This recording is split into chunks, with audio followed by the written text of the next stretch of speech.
Kumari. That looks okay. Sounds okay. Okay, so again, thank you for doing this. And You're welcome. these interviews are all about people's own experiences. So there's no wrong answer because it's all about you. Okay. So my job is to listen and to ask a few questions, but it's mainly about you sharing your experiences. So even though the topic is faith, I want to start just by understanding you and where you're from. So just tell me, where were you born? Tell me about the family you grew up in. Tell me about your family today. Whatever, just a little bit about yourself. Just start like that. Yeah, Okay. for a few minutes, 2-3 minutes. Okay. I was born in Singapore. I've got parents with Indian origin. My father comes from India, my mother from Malaysia. But we grew up in Singapore, and I've got 4 siblings.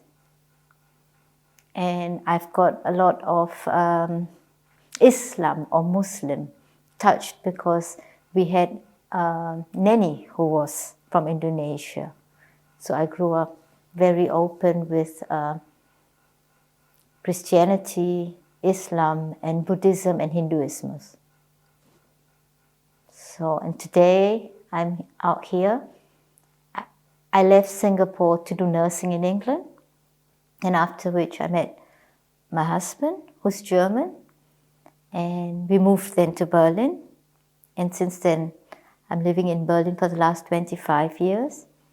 I've got 2 children, Sarah and Kevin. One is 21, and Kevin is 18. And I've got a stepdaughter who's 35, and her little son who's about 16 months old. That's so much for me. And your family is still in Singapore? Yes, most of them are in Singapore. I've only got a nephew in Chicago and a niece at the moment in London. In 1 month, I'll be in Singapore. Great. Oh, may I come with you? It's a lovely city to be in. Yeah, and the 26th of July I'll go. Oh, okay. I have to be in Japan for a week and then I'll go to Singapore. Oh, that's nice. Yeah, and I wanted to go in Malaysia. Yeah. The gentleman who, like Evan, helped me in Singapore is Malay and Muslim. Okay. And we agreed in the future we'll go to Malaysia together. Okay. And but he got busy this time, so we can't do it. But I'll see him, but I can't do my... You can't do your trip to Malaysia? No, because we intended to actually not to go to Kuala Lumpur. Okay, that's great. The countryside. Yes. There's certain sites that are nice in Kuala Lumpur, but it is very, very congested. It's crazy. Yes, it's more than crazy. Yeah. So, and a dear friend of mine is from Singapore, and his heritage is Czech. Okay. And Chinese. Okay, that's nice. Yeah, so he's big. He's big. He's a big Singaporean. He's an oversized one. He does not suit the whole generation. He's big. Anyway,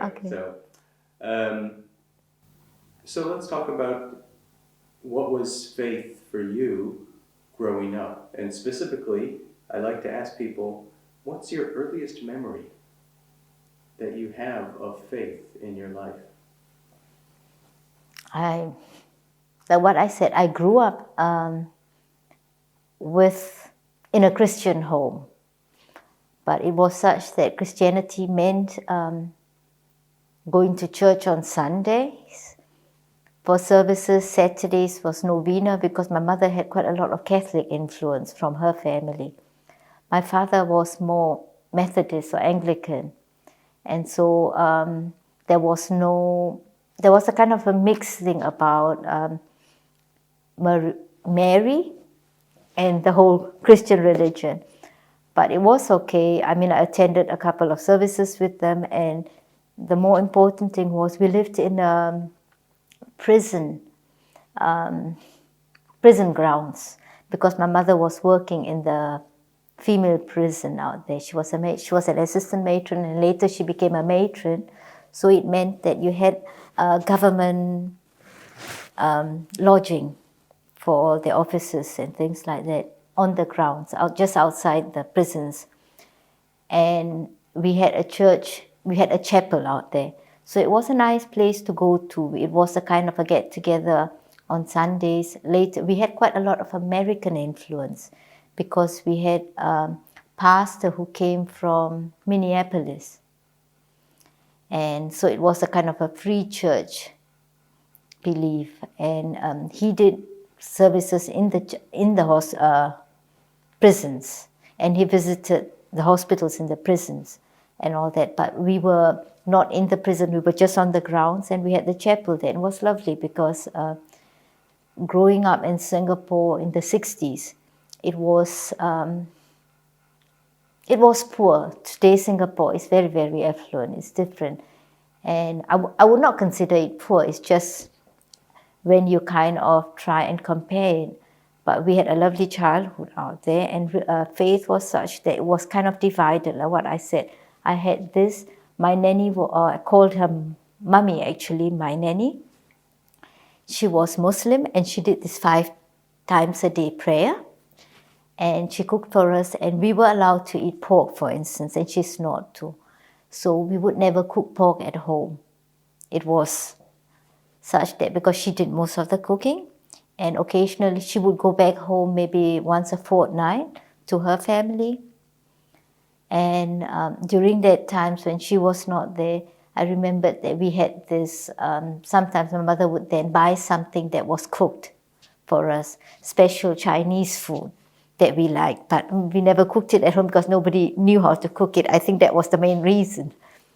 And but other than that, with her, it was very interesting to see these prayers she did. I mean, I was never up at 5, she was, but at 1 or so after school when I came back, and it was a kind of written rule when she went into that room and she started washing herself and putting her robes on, then I'm allowed to be around there, but I'm not allowed to make noise and not allowed to talk.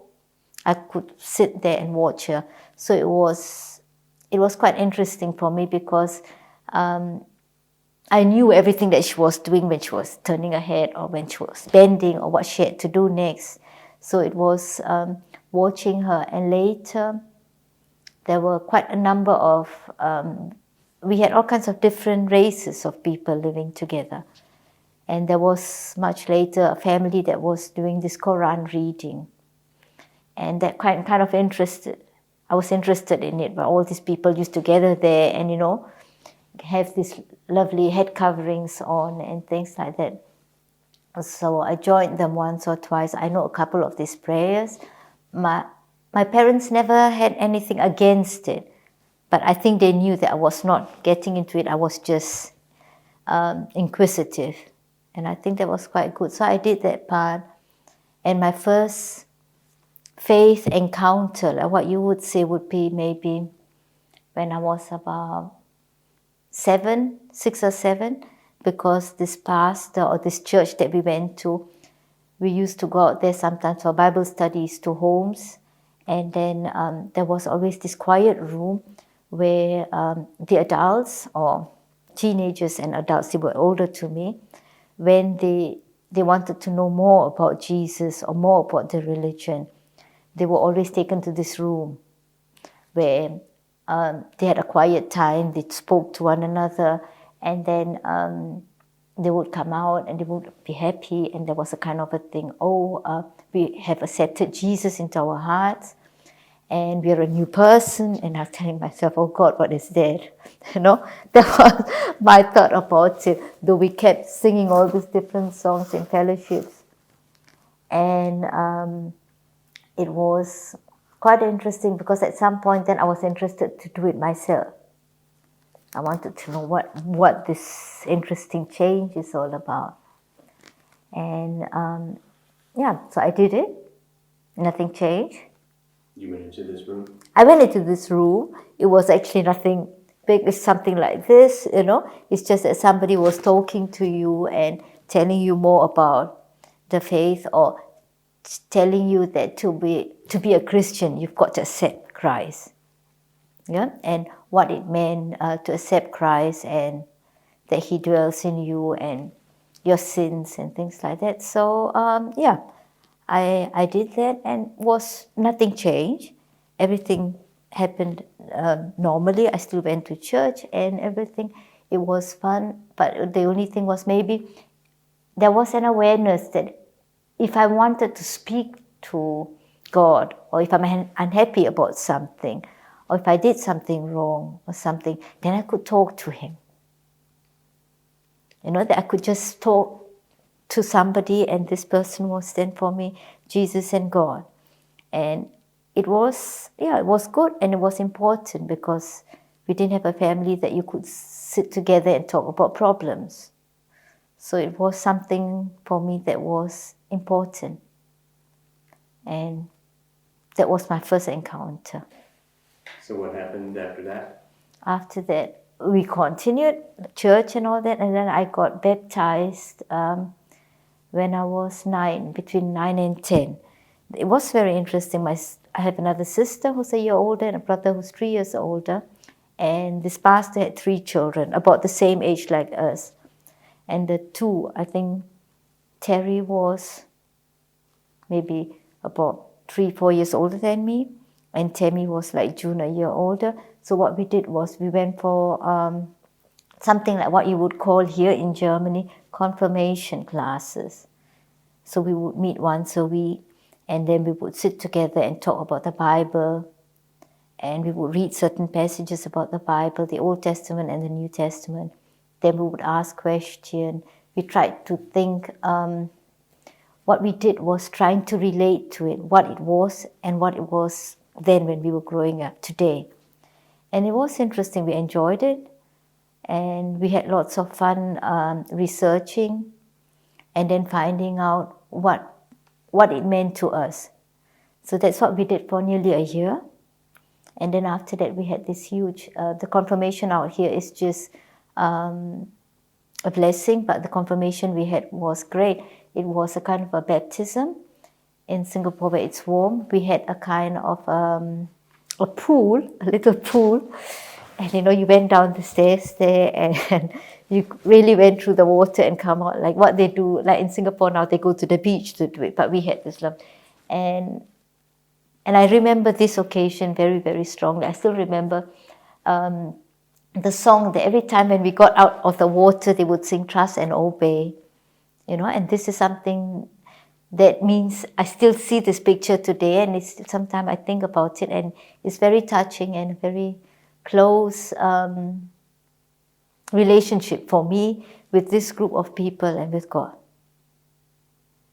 What did you feel when you got baptized? How did I feel?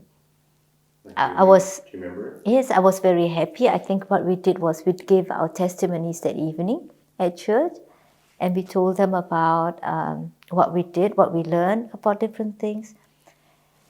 And we told them about what we were hoping to be, that we were hoping that we would be examples to our future living as normal as we lived, and that we wanted to conduct ourselves as well in a Christian manner. Yeah, whatever it meant then at 10 or 11. Today, growing up, having gone that far. And after that, what I did was I was interested in the Bible to find out more about it. I was just not happy with the way it was. So I went back to the roots of it, like I did with Islam, I did Buddhism. I read quite a lot about it. I read the Bible from the front to the end. And I started realizing about where Christianity started, from Judaism and Jewish nationalities and things like that. And this was very interesting because I found where Islam started, where Christianity started from the Jewish religion. And this was something very interesting because I had the Muslim part that I knew the Christian part about it, and got to know more about the Jewish religion after I left Singapore. There it was just theory, but after coming out here, it was more evident. I never knew. I mean, I knew about the problems, the Holocaust and everything out here. I mean, just on paper, you never lived it. And you didn't find, I mean, I only knew one Jewish person in Singapore. I can't tell you I knew him. It was just this Reuben Solomon was, he came to school with my sister and the last 2 years of school, but he was very, very quiet, you know. You knew that he was different, but you didn't know exactly what was it all about. So it was interesting when I came out here. We've got a Jewish friend. My children have got a Jewish godfather now, and he's from LA, and he's out here at the moment. Good, he's very completely different, but it does not matter. I started seeking more information and things like that, and we've got through this church, through Godfrey as well, we've got a lot of link with friends in Israel and Palestine too. So this is always a kind of a problem that we have most of the time. We've had the Palestinian children out here. We've got youth programs where we've got an exchange. And I'm always kind of torn between all of this because it's very easy for many to just pinpoint to Israel or to Palestine, yeah, and the German background that's out here and the past.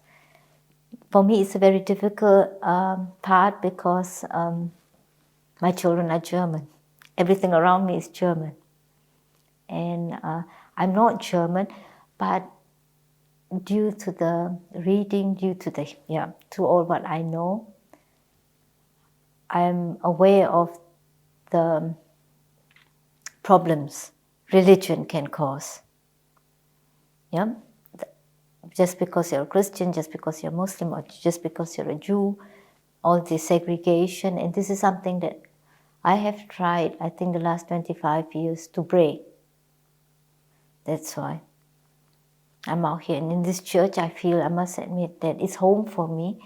I love churches because it was always a place from my childhood that I could go out there, and it was a place that you knew that you would be accepted or you felt at home because it's a place that nobody could send you away. That's what I thought.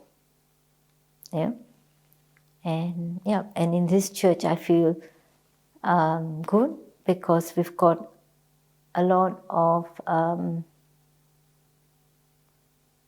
I think, understanding for other religions as well. And we welcome these people and we try and understand the problems and what Godfrey very much does, and the other pastor to Christiana, what they do is always to welcome and as well not to pinpoint, not to judge. And this is something that has helped me because I think I would feel very, very lost if I was in a church or in a group, a congregation or assembly where you feel completely that you're a Christian and everybody who's not a Christian like you know, this is something that I would not have been able to accept. When do you feel like you took on faith in your life?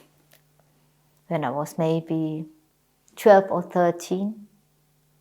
That's when after I got confirmed and all that, because I started reading more about it, like what I said. I wanted to find out about the religions, and I wanted to find out as well what Catholic was and what Protestant was and everything. So that's when I started realizing that actually I've got a religion. I had this feeling within myself that I could talk to God.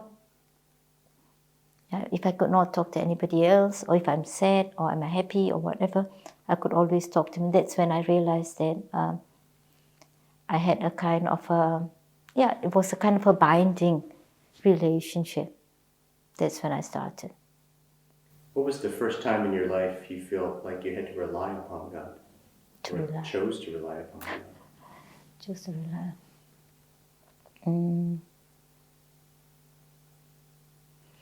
I think it was maybe 17 or 17, 18, my father passed away. And when I was 17, and it was a very sudden death. And I was still doing my A-levels. The others were working. My eldest sister was in Singapore. She had 2 children. And it was that point where my mother somehow had started this thing about she didn't want me to continue studying or learning. That was more important that I should go out to work and earn money. And I was in the middle of my pre-university and I didn't want to do that. I wanted to finish it, and I think it was part of her bereavement, I guess. That's what I believe, or I want to believe. And then I had to start on my own. My brothers they were all still home. I only had a sister who was away, who was married. And I knew that they would support me, but there would be the big problem. But what I started was then to do tuition and to earn my own money. But to do it, wanted to complete this. And then my eldest sister came to live with us because she wanted to do teaching. And there was always a problem with the children, who would look after them. And so she moved into our place and she went to teaching college. And my mother was very supportive of her, that we all should be looking after the children and all that. And I kept telling myself, I want to finish my school. And I think that at that point, I had this feeling that I had to rely on God because I could not speak to somebody about it. I could not speak to friends or anything about it. I just felt that it was so unfair. Everybody else could just go to school or go to college and come back. You learn, you go to the library, you come back. And I had to come back and then do this housework. And because I was not working, that was the problem. And growing up in an Indian family, it was such that you need to know how to keep your house clean and housekeeping and things like that. I must admit, I enjoyed doing such things at weekends, cooking or going to the markets and all that. But it did not give me time to study, and I think that was a struggle. And that's when I started having to rely more in the inner voice that I had. Yeah. So what did you do? What did I do? I did it. I continued and I finished my pre-university, and then I spent a year doing Youth for Christ. It was kind of a project where you work with youth, because I didn't know what to do after that. I wanted to do nursing, but I wanted to go abroad to do nursing.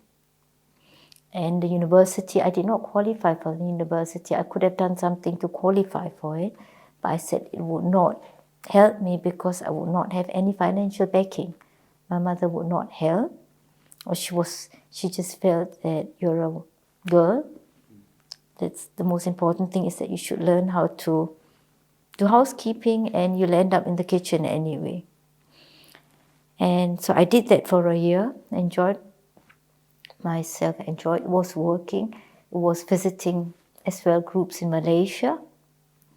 And then I realized about how great it was growing up in Singapore, where you had the freedom of religion. You could talk to people. We went to school, we sang songs and all that, and there was usually a pastor or somebody who might read something from the Bible and say something.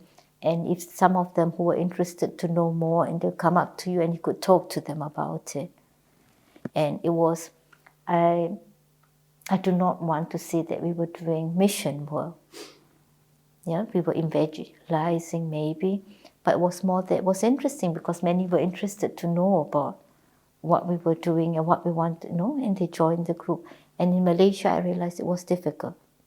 It was very difficult because you had to be very careful that the groups that came into you could only be the Indian or the Chinese, because if we had any Muslims who came to join us, then we had to be very careful because we would be then, So it was again this problem. I said, why actually can't you tell them if they wanted to know something about it? Yeah, but that's when I realized about the problems, what religion could mean Tell me about a time you doubted your faith. Okay, I doubted my faith. One of the times was when I wanted to marry my husband, who's here.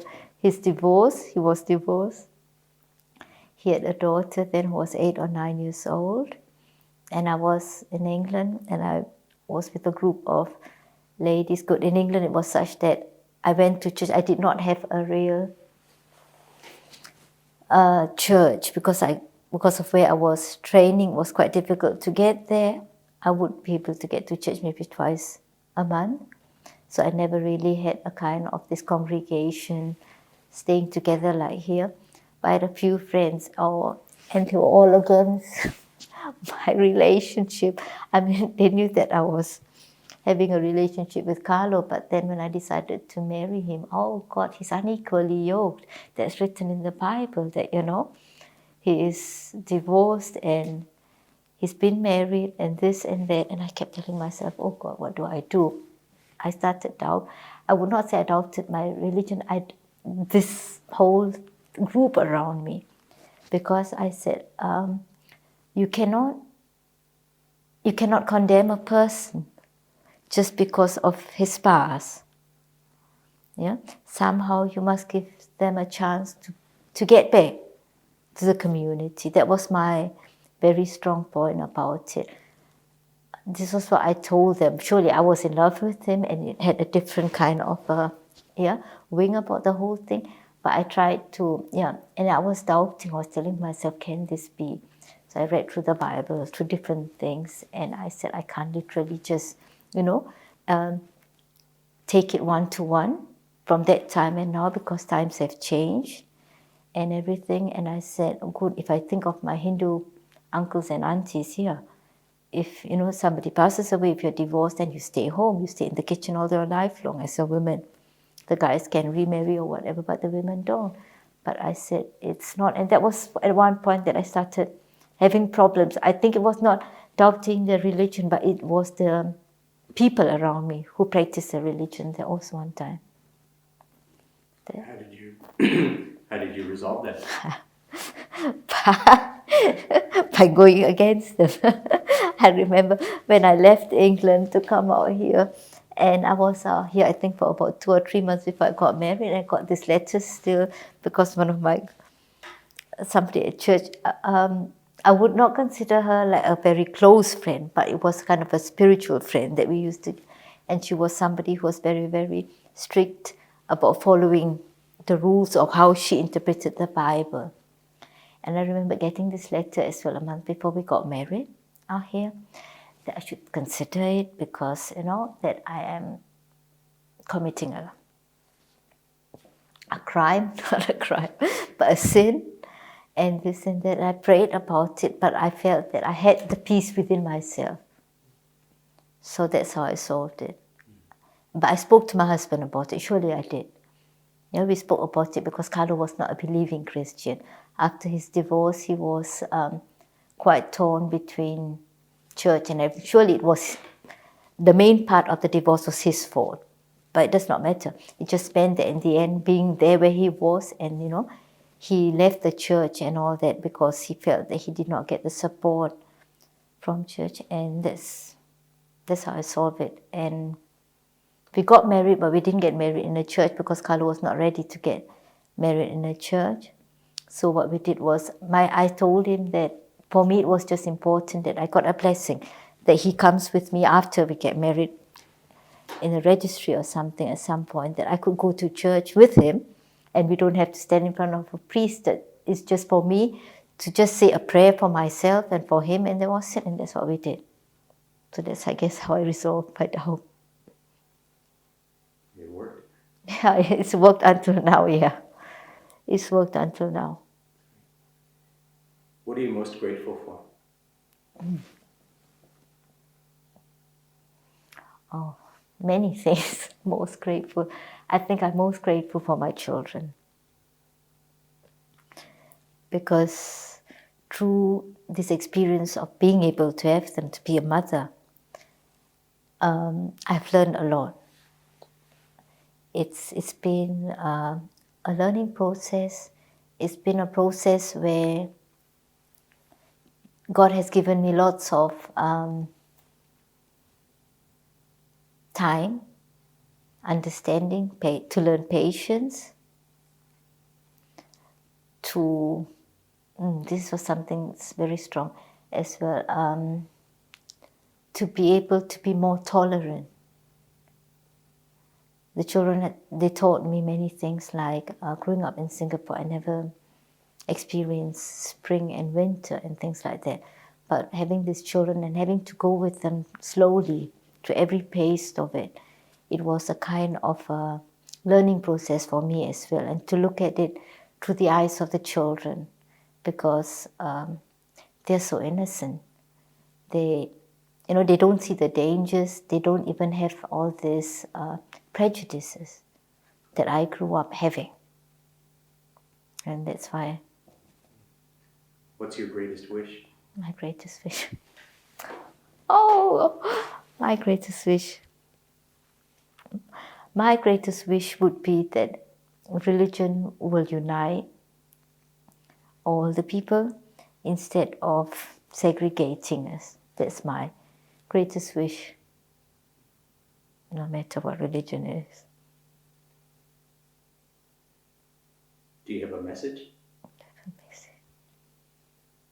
Or is that your message? That's my message. Yeah, that's part of my message. And my message would be, it's important to trust, to love, and to understand prejudices or try to break them, to know where it comes from, and to kind of deny it if possible. When people see your picture, Yeah. What do you want them to know about you? I met Kumari, I was in Berlin, and... Yeah, and that I am what my daughter would say. My daughter has always said she does not want to be a citizen of a country. She wants to be able to be a citizen of the world. That's, I think, great. To be able to be, to say that you belong to the world and not to one country, to one religion, or to one section of anything. That's what I want. Thank you so much, Kumari. Welcome.